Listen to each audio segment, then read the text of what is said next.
all, welcome back to the channel. It's Tuesday morning today. It's a bonny day like it is. I was gonna go and service a couple of machines down South Cumbria, but while I was having my breakfast this morning, I had a phone call with a breakdown. We've got a NOx outlet sensor failure on a 140 on the east coast, so I thought all my work was caught up in that area, but as is the way of the job, you seem to turn a corner and then you end up going back into that corner again. So yeah, it's a shame really.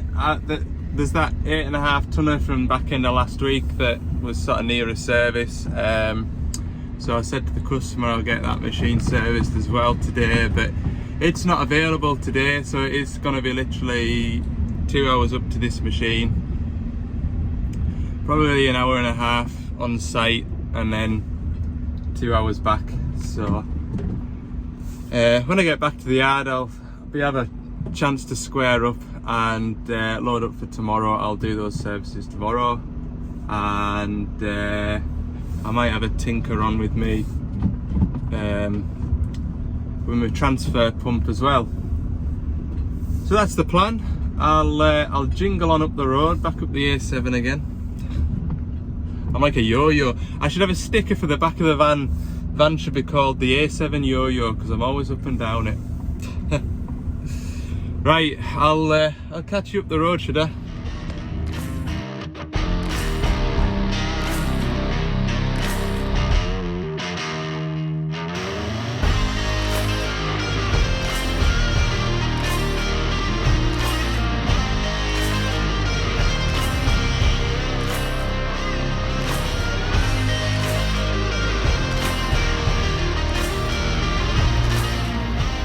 So, we're at our machine. Phone was at 7:30. It's 10 to 11 now. What's it say? NOx sensor failure. Now, usually with NOx sensor failure, it is just that, a NOx sensor failure.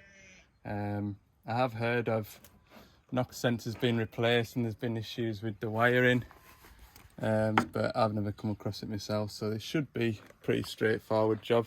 Whip the exhaust cover off, change the NOx sensor, and do my stuff with my laptop, so should be straightforward. Hoping it will be. Right, seems straightforward enough. SCR malfunction. Got my Perkins tool talking to the ECU outlet NOx failure. So that's the NOx sensor on the tailpipe. As you can see on the tailpipe, we have got the rain flap, so it is a genuine failure rather than moisture getting into it. So we'll get that changed out. While I'm here, I'll just it's funny, when I'm waiting for the laptop to warm up, I sort of like lean against the travel levers and I notice there's a lot of play in them, so I'll said to the fellow while I'm here I might as well adjust that up, because this is just a 20-minute job, like seems a long way to come just for that, so do something else productive while I'm here. Right, I hate it when they've got boxing rings on because it's just an extra item to have to try and take off. Right, I'll get a 19mm and we'll rip this cover off. That's the old one extracted, that's the new one. Sometimes they can give a bit of a fight and you just hope that the threads don't pick up. I always give them a little bit of spray with WD-40 while I go and get my tools, and they generally behave themselves. So all I have to do is, this one was that sensor there's an original sensor. This machine's got about 8,000 hours on now, so it's not done too bad. The reason I know that is because it had a grey cable tie on it. It looks like it has had an NH3 sensor at one point. I was a bit concerned because I checked the part number before I left and I did have one on the van, so I came along with this one, and you can see that box there compared to this box here is a bit different. So I did have a bit of a heart stopping moment. Have I picked up a NOx sensor for a Doosan engine or a Scania engine, but I've double checked and it is the correct part, so just make that fit. While I've had this pump door open, we've noticed we've got a bit of an oil leak here. Sort that out while I'm here. Got a box of O-rings, got a 36mm spanner. Change that. Which one is it? That one? Let's have a look.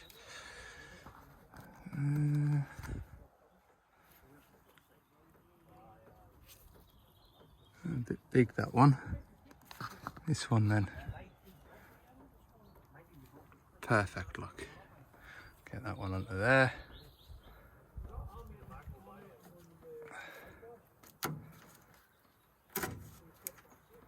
There we go. Run that bolt back in. Nut, cap, whatever you want to call it. Oh. Just clean up round this hole. No rubbish.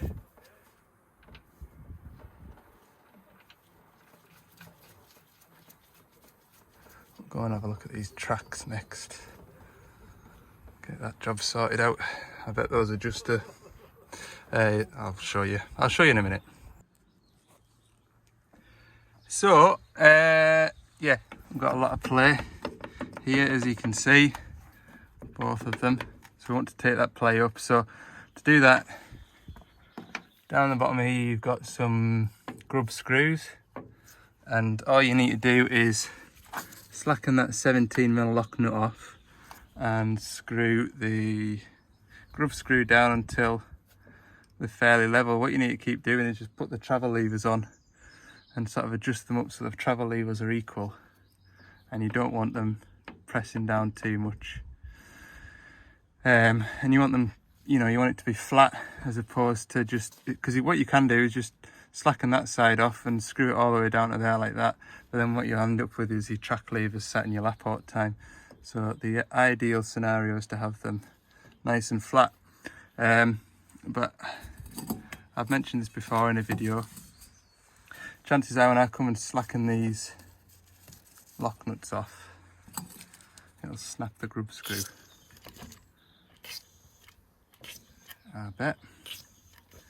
In which case it's not the end of the world, because the first time it happened to me, I learned how to combat that, so to speak. I'll go and grab my Allen keys, let that oil soak in. But yeah, no matter how clean you keep your cab, I mean, it's nothing to do with cab cleanliness or out like that. When I've come to a machine and it's been a lose the boots kind of a cab, it's still remarkable how much muck actually builds up underneath the mat. And it's just, you know, it is what it is. Generally, you'll notice when these are needing adjusting up that either you're pulling the track levers unequally, or you're sort of lacking a bit of tracking performance, tracking power, climbing up a bank, something like that, and that's because you're not giving the travel spool the full amount of oil to send it all the way across. So you're only, you know, if your travel spool is moving 75% instead of 100%, you know, you're 25% loss of power, aren't you? So quite often when I've gone to a machine for poor tracking performance, that there has been the answer. Absolutely amazing. All the lock nuts have come undone without snapping the stud. So I can't show you my little hack on how to do it, but basically what I do is I get an M10, yeah, an M10 bolt. I'll cut the head off it, and then I'll cut a slit in it. So instead of using an Allen key as a grub screw, I just stick my flat-headed screwdriver down there, hold it in position. And that does just as good a job as the studs that are in there. Right, all I need to do now is sort of roughly get them into position. It's the wrong size Allen key. I'll get them all into position so that they're looking nice and level, and then I'll sort of loosely put the travel levers back on top of here and see what kind of position we're in. You can see now I've got them pretty much level. I think if anything, this one wants tipped back a bit, but I'll put the travel levers on loosely and just see what they're looking like. There we go, look, not far off at all. If anything, it's pretty much bang on. Everything's in line. And it's one of those things where you just quietly lose travel performance and don't really notice it, and then once you have got it sorted, you'll be like, bloody hell, aye, it was bad. So it's not something that's often noticeable. There's a bit of play on the, see, left and right like that, and that's just wearing the pin that it rocks on. There's not much I can do for that, but that way and that way there's a hell of a lot more travel now. Job's a good one, really. So I'll build all the travel track pedals up, and then I'll just need to finish off with the laptop, clear this error code. We should be away. Not bad for a little trip up here for a simple job. Get a couple of other little simple jobs done too, stay on top of it. Oh, there we go, all back together. Not a bad job. We'll just get rid of that error code now and head back down the road. What is it? 1:45, so 1:30, 2:30. But it should be back down at Carlisle for 3:30. Happy days. Right, I'll get logged on. There we go, we've got a nice clear screen. Service test successful, we can finish that now. Don't want a report file, thank you. Disconnect. Pack up. 1 o'clock. So by the time I've sat and had my lunch, 1:30. Yeah, 3:30 we'll be home. Not home, back to the yard. Good. I feel like it's been productive anyway. It's not just been for just a sensor. Got other bits sorted. Keeps everybody happy. Right, I'll go and have my lunch. See you back at Carlisle, eh? Right, I've had a bit of admin to do. I've finished work now and I've just loaded up the van. I've got this organised. I did think putting quick couplers on here would make it a bit bulky, but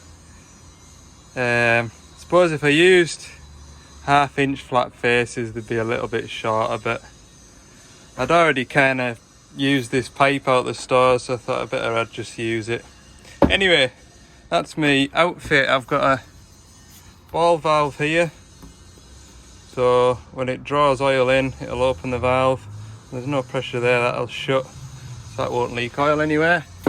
I'll put it on a 90. I mean, really, if I park my van in the right bit at a loading shovel service, I can just put my oil there to fill, because this hose here, is plenty long enough. I've made that up with a tap. There's that tap shut.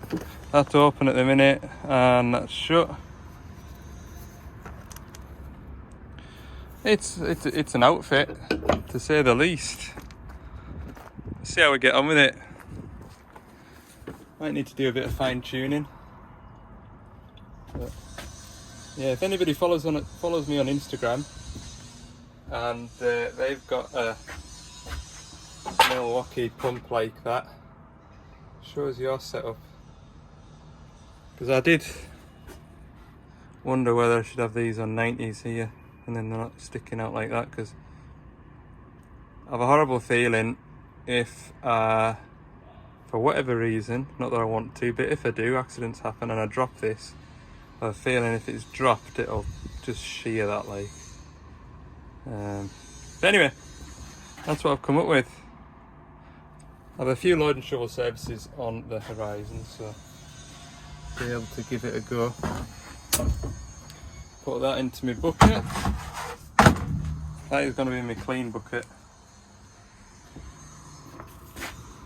And then, yeah, I can just disconnect everything, he says,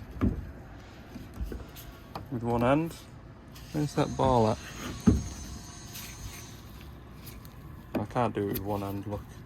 Right, anyway, I can just disconnect it, I can put that in my toolbox and lock it, and these can sit coiled up in that drum. Happy days. Right, I'll see you in the morning. Morning.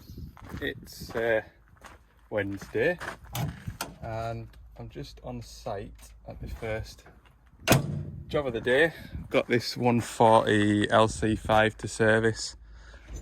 2,000 hour service on this. So everything basically.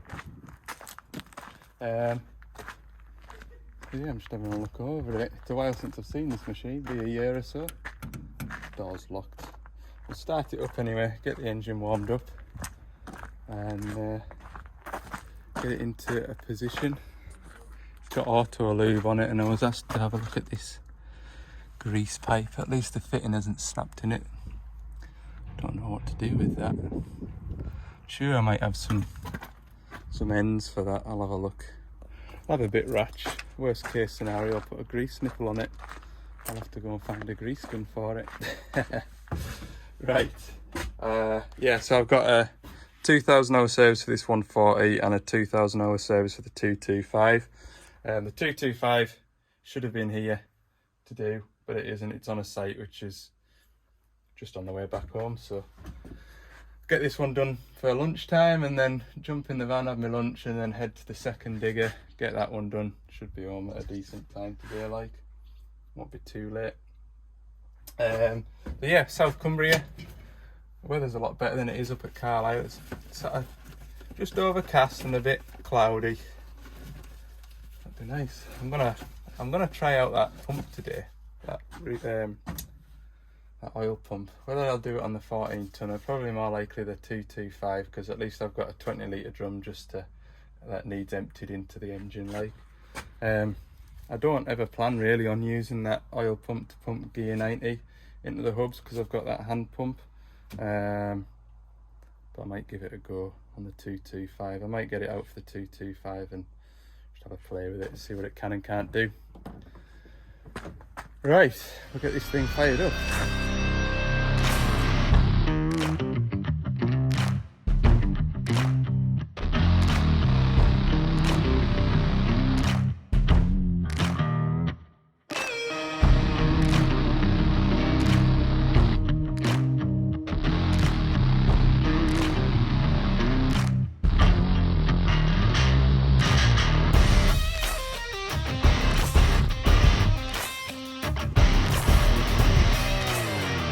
We are recording. Good. That is full service in about 30 seconds probably. Yeah, 12:30 now. So I just watched it back there. I'm like a blur. That's what I'm like in real life too. Just yeah, for the majority of that I've been on the phone to my boss about a couple of bits and pieces. Or he phoned me about a couple of bits. So yeah, remember I mentioned to you back in the last week now there was going to be a job to do that if it comes off it'll be the most modified machine that I've built. I think that is going to be to do. So that's to get a start on, but I just want to get that extra pipe work job, get that out from under my feet. Like I could really do with that working, so focus on that. Anyway, that's the 140 fully serviced, everything done. Just need to have a ratchet in my van now for some fitting, see if I can make some out of that. I have a feeling it should be a, what's the other ones like? It's like one of them, I can picture it, it's like a long needle fitting that you'd cut that frayed bit off and you'd like screw it in to the fitting into the pipe. I can picture it. I'll have a ratchet in my van, see if I've got one. There we go, that's exactly what I was thinking of. One of these doodads here. I think I've only got one. I've got another one of these tails that screws in. See, it pays not to throw anything out, look. It does. There's all sorts in there. But yeah, what we'll do is screwed this all the way on, look. It's a shame it's not a 90 degree. That would have been nice, like. And when I put this on, you're gonna look at that and go, hey, they're gonna scalp that off, but do what you can do, don't you? So that screws onto the rubber pipe, and then you screw this bit into it and it expands the rubber pipe against the wall of that thread, and that should hold it. And then dropped it. You've got a fitting that will go into there, and that will put an olive onto that and press that into there. So yeah, we'll see how it looks. I'll have to get a few more of these because there's more and more machines with auto-lube systems on now. This is an aftermarket system, it's not a Doosan kit, but yeah, so you can see I've got the grease pipe screwed onto here. Now what I do is put that into there, and that should clamp, tightening this into here should expand the pipe out, clamp it onto this fitting, and then we'll do the next bit. There we go. I mean, it'll do its job. How long it'll last, don't know. Normally this machine just sits on top of that heap and loads this wash plant. Like some off Gold Rush, innit? Or that crusher, so it shouldn't, you know, it shouldn't get hit, but it has done in the past, so yeah. The other one is beyond what I've got on my van. To be fair, this pipe looks like it wants replaced anyway, but that is absolutely obliterated.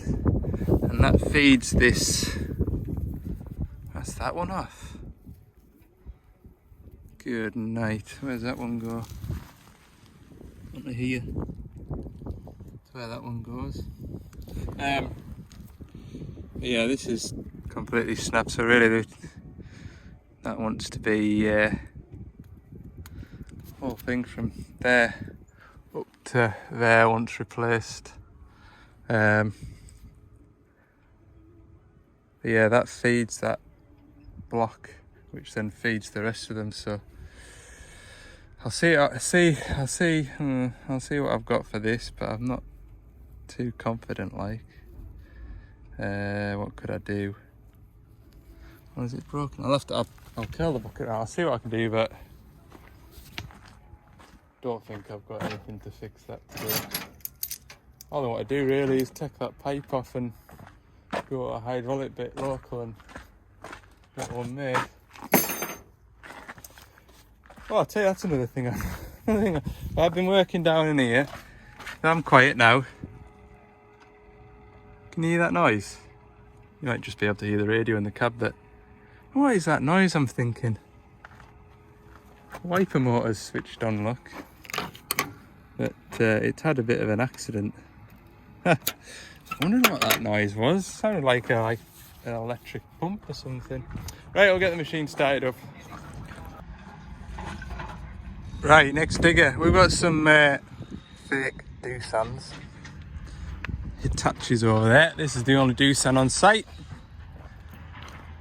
We're going to get this last serviced up. Full service again, 2,000 hour. Yeah. Some Mechlac dumpers here. They're a long way up, aren't they, them cabs? High visibility. Right. I shall get this machine set up, get it manoeuvred into a position where it's handy to be about, and crack on with it. Okay. Oh. There we go. Right, we'll get a start on this. Funny what you notice when you jump into somebody else's cab. Look at the angle of that armrest. Obviously drives it like that with his hand on the top of the lever rather than down there, and also it's got seriously long legs. I can't reach the pedals to pull the seat forward. That's better. Right, I'll spin the bottom half through 90 degrees and then point the digger that way. So I've got the engine oil set off draining. Remember, I need to keep an eye on that because that is 27 litres in that sump, and that's only an empty 20. Keep an eye on that. I've got the hub set up, so I'll just go and get them set off draining. There we go, that's one hub draining. Let that one do, go around to the side, do the other end. I'm just doing the hydraulic return filter first because my filter bin's getting quite full, so I'll put that filter in the bin and then I can fill the inside of it with the other filters that I take off it. But there's some plant moving around on here, look. 20 ton Hitachi, one of them track jumpers and the body spins around very fancy. There's a cat over there, there's a cat over there, JCB, Hitachi. It's all go, it is. Get this filter head back together. And I don't like doing the return filters, it's such a clarty job. It is. Always have a nosy over the engine while I'm up here. Right, we'll get this changed. You can see how much space these filters take up, so what I do is I pack them inside there, it takes up less space. That one fit in, I think. Depends how badly I've damaged some of these water and fuel filters as to whether or not they'll sit inside there. It's alright.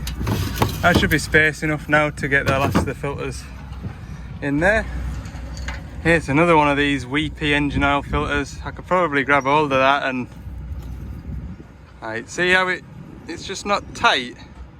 That's why I do them up with the filter pliers, just get that running out. So I've got my engine oil filter on. I have just nipped it up with the pliers and just halfway through changing the pilot filter now. Then we'll move on to fuel filters. I'm doing all my filters all back to front today. It's funny when you get out of a routine, everything goes to pot. So we've got the fuel filters bled up. It was a well-behaved one again. I'm getting a good run of well-behaved hand primers at the minute, which is nice. Next we'll get that air filter done, 2 cab filters, which I think that's it, innit? Hydraulics done, engine oil's done. Need to put engine oil in it, and I'm going to use my new pump. So I'll join you up top maybe when I'm pumping engine oil into it. Oh, it's working a treat, look. Oil's going in. Got my tap so I can switch it off if things go Jurassically wrong. Definitely got plenty of pipe. That's more for other applications that I'll use the length of pipe for, like my shovel services. I am going to try it in gear oil, but I'm just not sure with that ball valve whether it'll draw enough past the ball valve, if you know what I mean. Steady like, but it's doing it. A lot more controlled anyway, look.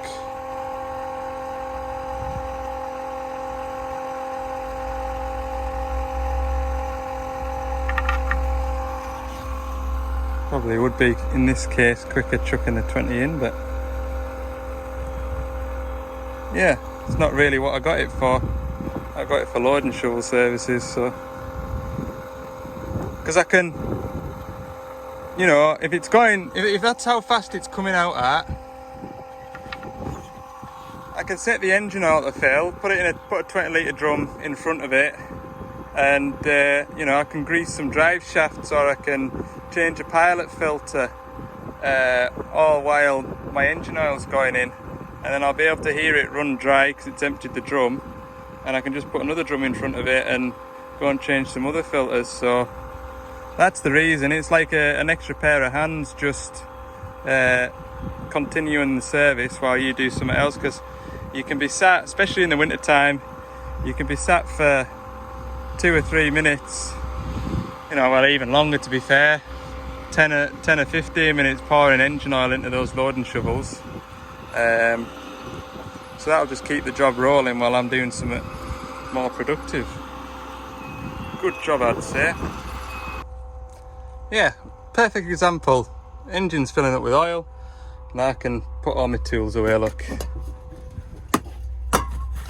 Save 5 minutes at the end of the job.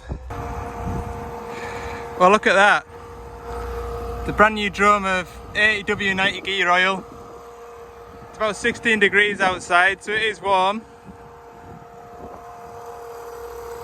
But it is pumping gear oil, even through all these restrictions, through a 1/2 inch suction. it is definitely pumping gear oil. Look at that. So there you go. Does the Milwaukee transfer pump gear oil? Yes, it does is the answer.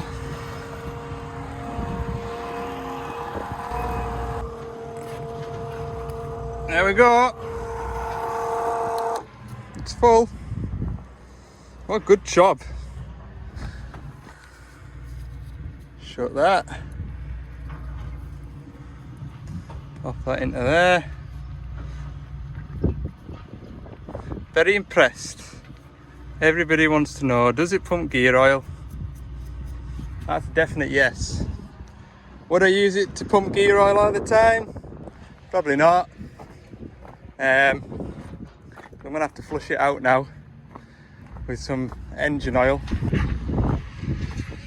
That would have been quicker probably, but again, you could probably leave it to do its thing, just keep checking up on it and you can go and get on with other things. So yeah, very impressed with the little thing. Like, right, now I've got it out, I might as well go and do the other side, and that'll be all oils and filters changed. We're all done in here. We're all done on to the side. Return filters done. Cab filters are done. Yeah, beast. There we go. You can see there. That's it all put away. No mess. You know me by now. That is what I like to see. No mess. Cool. Right, we'll get the service clock reset, run it up, and make sure everything is as it should be. Then we can point the van north, head home. So I'll reset the service lights on here. Yeah, I've been looking through the comments on the previous video when I was servicing that Takeuchi and that 140W, and there's the majority of the comments are saying that the Isuzu engines aren't known for being particularly smooth sounding when they're running, and from what I gather, they weren't. Takeuchi didn't use those Isuzu engines for long either. So, and also, going by the comments, I'm not the only one to bust up that engine oil filter cartridge as well. So yeah, I'll know for next time anyway. I spoke to him this morning, actually, the fella that owns it, and I think we've got a few more Takeuchis to service in the future, and also I think he's going to go ahead and get that wiring loom rocker cover seal changed as well. So yeah, a bit of work on the horizon. There's also 4 loading shovels coming up due a service as well